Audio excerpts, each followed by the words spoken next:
Let us look at the properties of discrete time Fourier series. The first property that we are going to see is the property of periodicity. The periodicity property says that if I have a signal, say x of n, a discrete time periodic signal, let's say x of n, whose Fourier series coefficients are say ak's,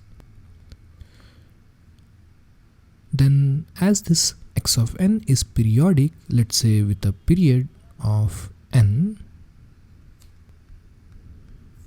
so the period here is n, or you can say n naught, as it is a fundamental period, then this ak, the Fourier series coefficients, are also periodic with the same period of n naught.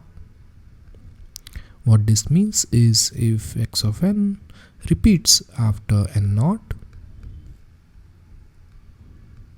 that means x of n equals to x of n plus n naught, then the Fourier series coefficients are also going to be repeated. That means ak's are going to be equals to ak plus n naught. So we have the ak, the unique range of k is defined within this n naught. This can be proved from the basic definition of discrete time Fourier series, and noting that the main factor that is exponential, that is e power j k omega naught n, which is there in the definition of discrete time Fourier series, is itself periodic with a period of n naught. That means if I consider this k as k plus n naught, so this is going to be equals to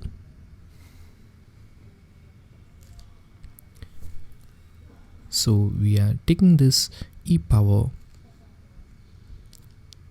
j, instead of k we are taking k plus n naught times omega naught n. We know this omega naught is equals to, so this is equals to e power j k plus n naught.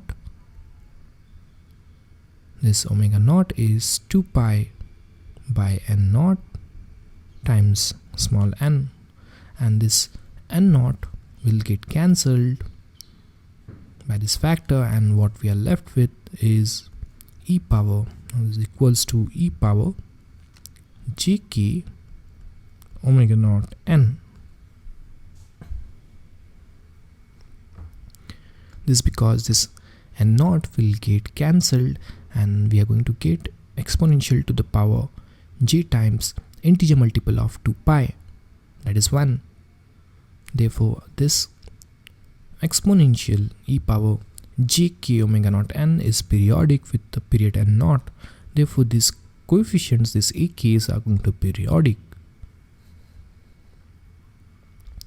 This very unique property to discrete time Fourier series. This property does not exist for continuous time Fourier series.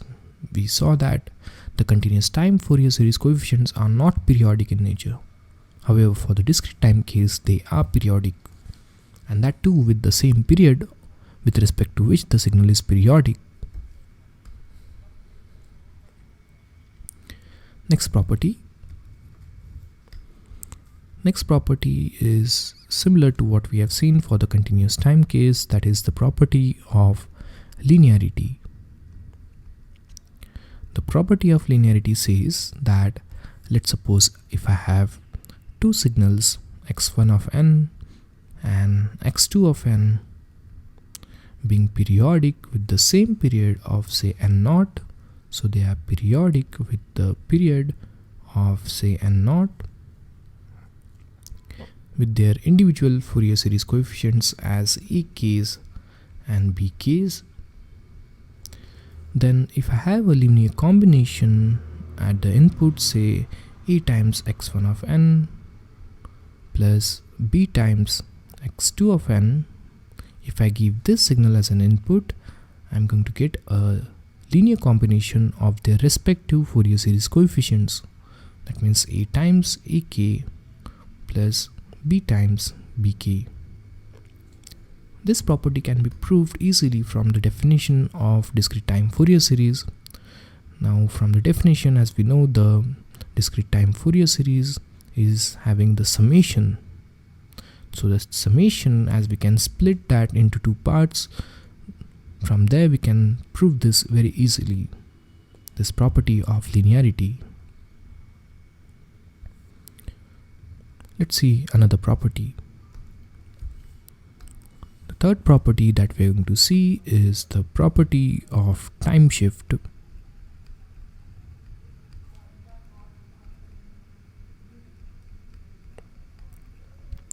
This is similar to the property that we have seen for the continuous time case, which says that, let's suppose if I have a signal x of n whose Fourier series coefficients are ak, then if I shift a signal by a certain amount, say n naught, then the Fourier series coefficients are going to be the scaled version of the original signal, that is e power jk omega naught n naught times ak. You can see that the Fourier series coefficients of the shifted version of the signal is going to be the same as that of the original signal.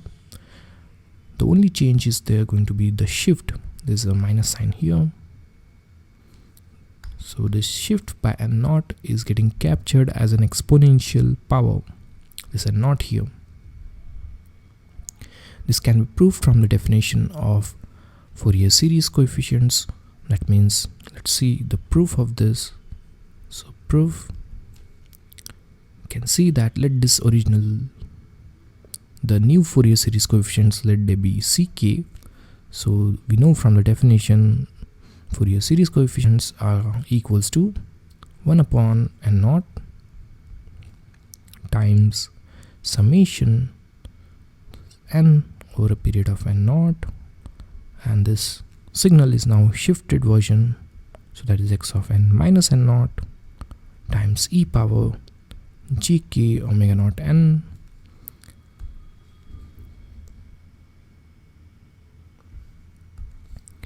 Now we'll make a change of variable here. That means this n minus n naught I am replacing with a new variable. So n minus n naught I am making equals to, say, m. So this m is going to be equals to, or this small n is going to be equals to m plus n naught.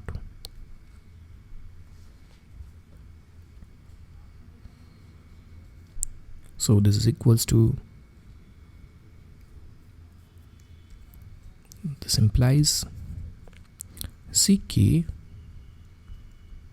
equals to 1 upon n naught, and this is going to be, instead of n, I have replaced this n minus n naught by m, so this is going to be m,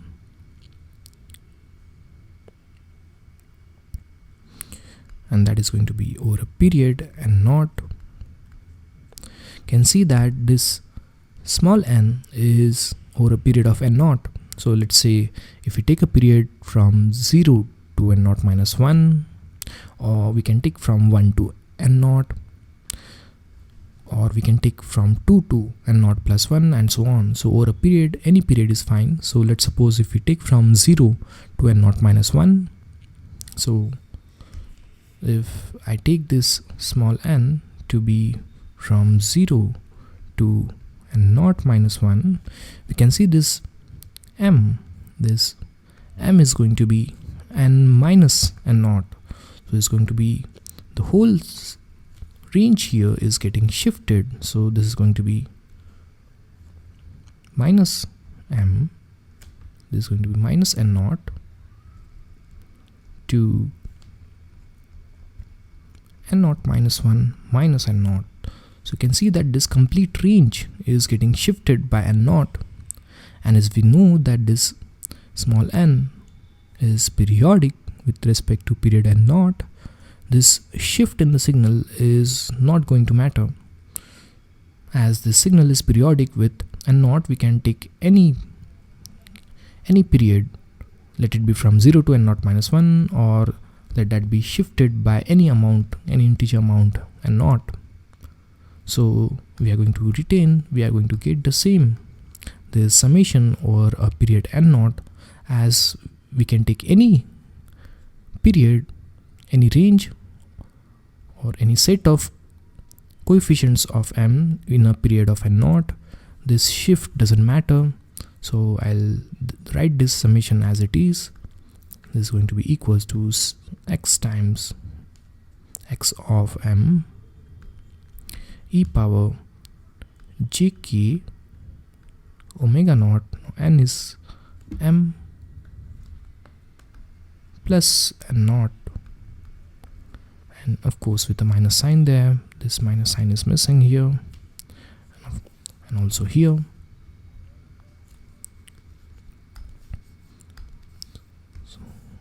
So this is going to be ck equals to 1 upon n naught.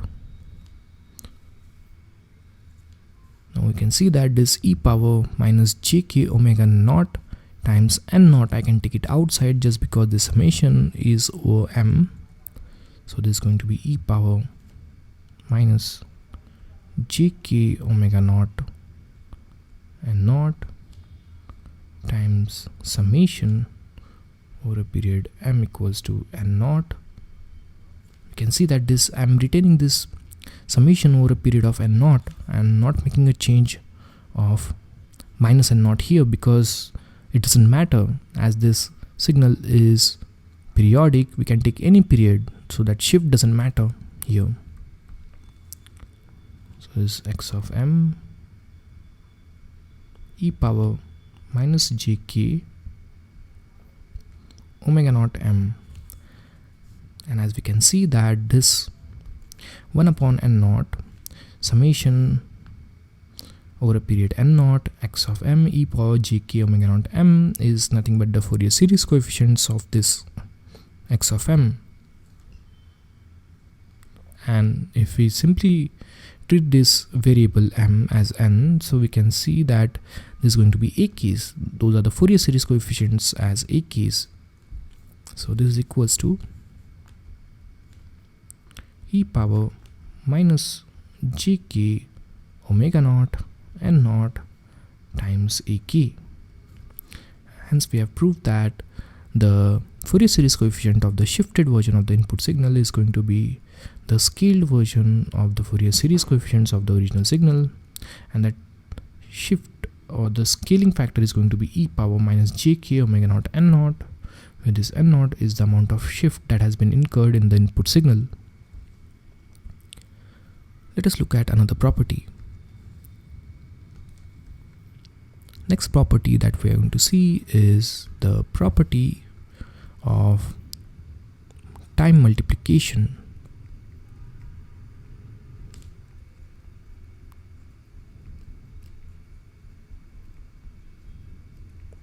This property says that if I have two signals, say x1 of n and x2 of n, both periodic with the period of n naught,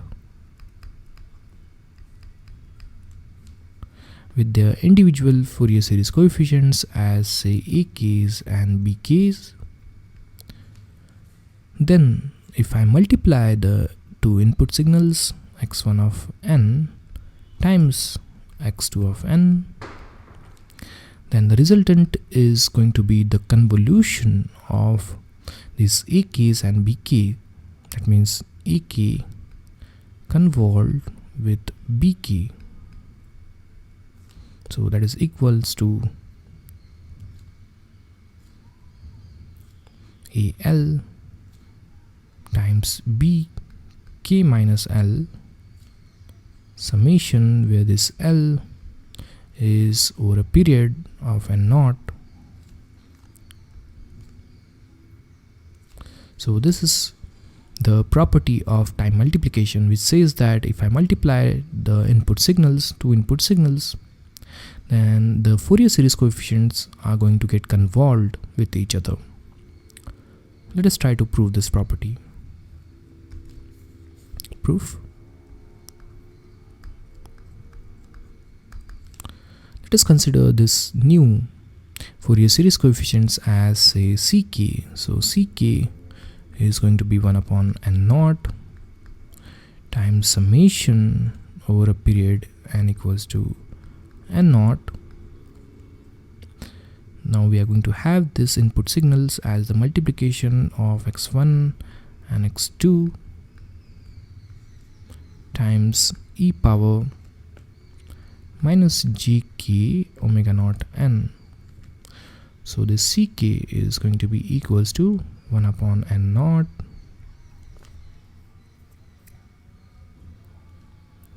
Now what I'm going to do here is to retain one signal as it is and replace another signal by its Fourier series representation. So I'll simply write this as 1 upon n naught times summation over a period n equals to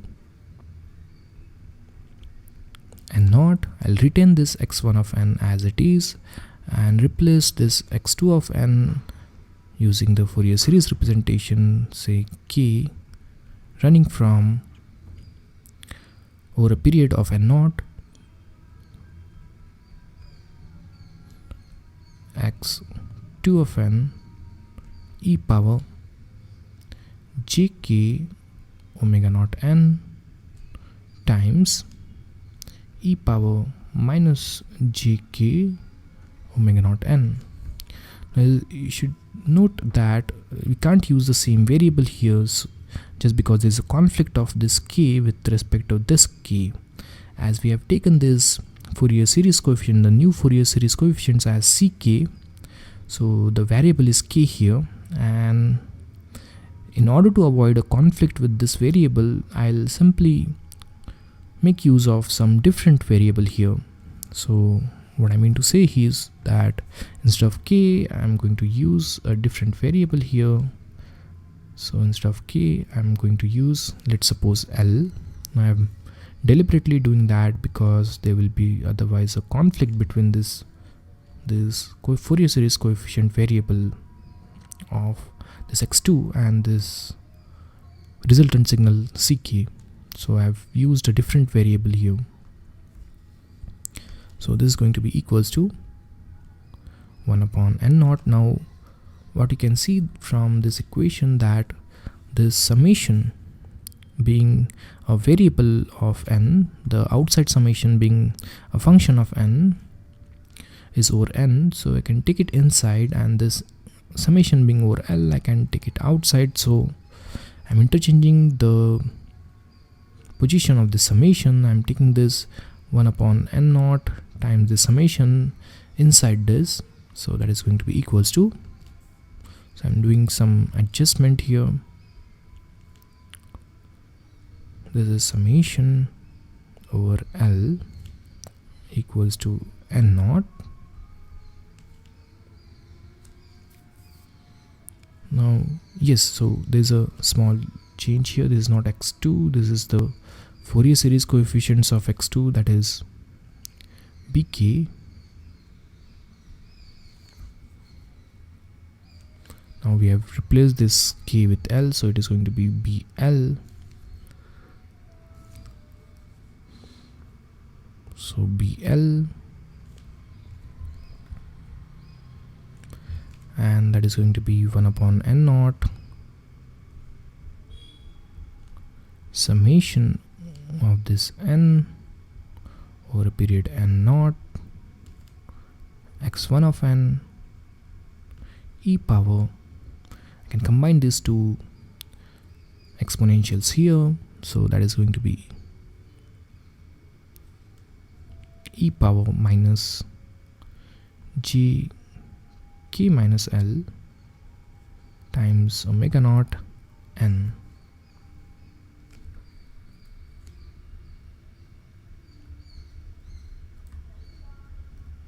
Omega naught n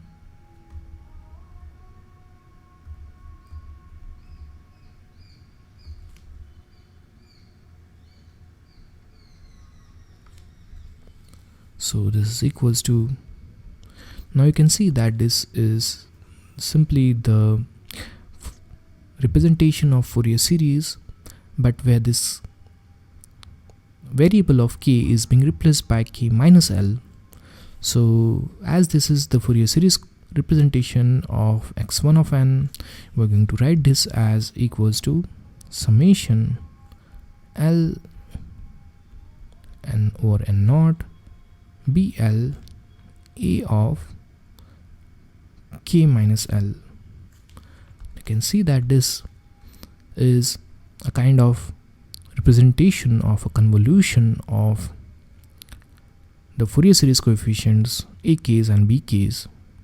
Now as we know that this in convolution, by the property of convolution, these both are commutative, so we can replace this AKs and BKs, the rules of AKs and BKs, just because the property of convolution says that these both rules, the two signals can be replaced, the rules of two signals can be replaced. So this is going to be equals to summation over n naught AL B of k minus L because of the property of commutativity. So this is equals to AK convolved with BK. This is the property of time multiplication, which says that if I multiply two signals at the input, the Fourier series coefficients are going to get convolved. In fact, they are going to be periodically convolved in a period of n naught.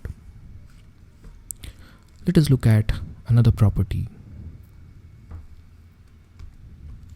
Fifth property that we're going to see is the property of the first difference, you can see. Now this is equivalent to the property of differentiation for the continuous time case. Now as this input signal is discrete in nature, we cannot have the differentiation. Instead we can have difference operation. Therefore, let's suppose if input signal that we are considering is x of n, whose Fourier series coefficients are going to be EKs, then if I take the first difference, so x of n minus x of n minus 1, then the Fourier series coefficients are going to be 1 minus e power minus jk omega naught times ak. Now this can be easily proved from the shift property of the Fourier series that we have seen just before. This third property, this time shift property, you can see that this, instead of this n naught, we have 1 here, so it is going to be e power minus jk omega naught, and using the property of time shift and linearity, we can easily prove this property. Now this property is equivalent to the first differentiation property of the continuous time Fourier series. Instead of differentiation, we have the first difference operator here, because this input signal is discrete in nature. As we have the property of first difference, we can have the property of the summation, what we call as a running summation property.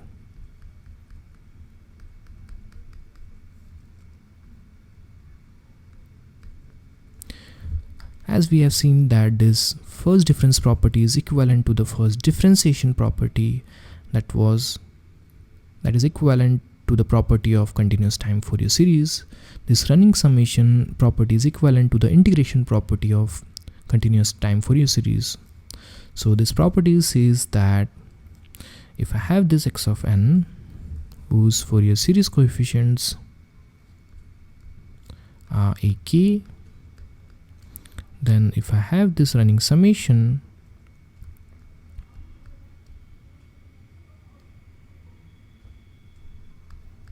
from minus infinite to n of x of K.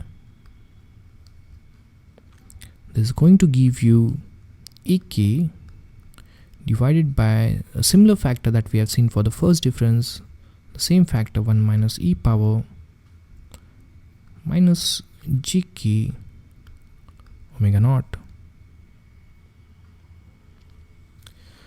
The next property that we are going to see is what is called as a Parsevals relation.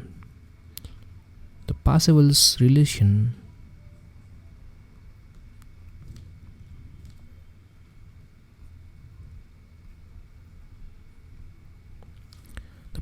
relation says that, now this is again similar to the Parsevals theorem that we have seen for the continuous time Fourier series.